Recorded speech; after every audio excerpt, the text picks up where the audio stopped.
एका मुलीने आपल्या वडिलांना विचारलं, "पप्पा, मी तुम्हाला कधी रडवलंय का हो?"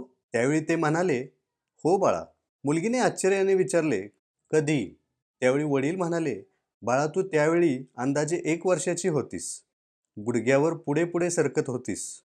मी तुझ्यासमोर पैसे, पेन आणि खेळणे ठेवले, कारण मला बघायचे होते की या 3 गोष्टींपैकी कोणती गोष्ट तू उचलशील, ज्यावरून मी अंदाज लावेल की तू सर्वात जास्त महत्त्व कोणाला देशील.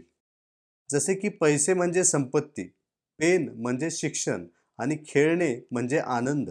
मला फक्त बघायचे होते की तू काय निवडणार ते." त्यावेळी रांगत रांगत तू पुढे सरकलीस, मात्र त्या तीनही वस्तू बाजूला ढकलत तू माझ्याकडे आलीस आणि मला मिठी मारलीस.